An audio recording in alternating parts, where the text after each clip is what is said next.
আচ্ছা, তোমাদেরও কি আমার মতো একই জিনিস বারবার বানাতে বোরিং লাগে? আমার কিন্তু লাগে। তাই আমি সবসময় খুঁজতে থাকি একটা নতুন কিছু কিভাবে বানানো যায়। কিন্তু তার আগে আমাকে একটা কথা বলো তো, তোমরা সবাই যারাই ভিডিওটা দেখো তারা সবাই কিন্তু আমার চ্যানেলকে সাবস্ক্রাইব করো না। আচ্ছা, সাবস্ক্রাইব করতে বুঝি পয়সা লাগে? তাহলে কেন করো না? তোমরা যদি সাবস্ক্রাইব না করো তাহলে এমন নতুন নতুন জিনিস বানানোর জন্য আমি মোটিভেশন কোথা থেকে পাবো শুনি? আচ্ছা চলো আর বকবো না। আজকে আমি তোমাদের সঙ্গে শেয়ার করে নেব কিভাবে খুব সহজেই দারুণ একটা ক্যালেন্ডার বানানো যায়। তো উপকরণ এমন কিছুই লাগবে না, আমি জাস্ট একটা সরু তুলি নিয়েছি, তোমরা 0 সাইজের তুলে নিতে পারো, আর নিয়েছি বেশ কয়েকটি ভাইব্রেন্ট অ্যাক্রিলিক কালার।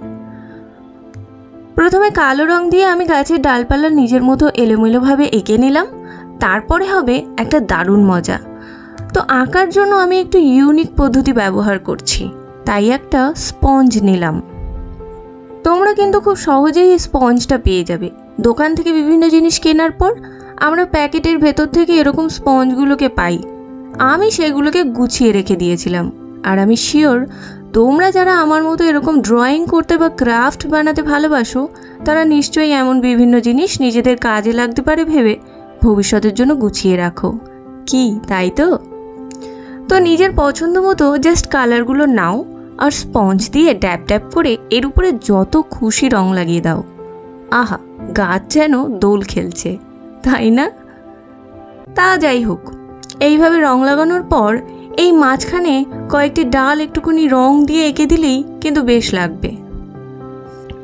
আর হ্যাঁ, নিচে একটু হালকা সবুজ রং ঘাসের মতো করে দিতে পারলেই ব্যাস হয়ে গেল তোমার ক্যালেন্ডারের ছবি। কি মোটেই কঠিন নয়, তাই না? এরপর পালা শুধু ক্যালেন্ডারের তারিখ আর দিনগুলো লিখে দেওয়ার। এটা কিন্তু লিখতে একদম ভুল করবে না। তো জুলাই মাস প্রায় শেষ হতে চলল, আর মাত্র কয়েকটা দিন বাকি।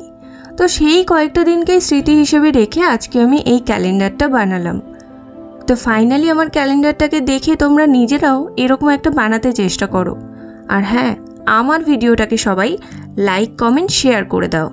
আর শোনো, সাবস্ক্রাইব করতে কিন্তু একদম ভুলবে না, ঠিক আছে?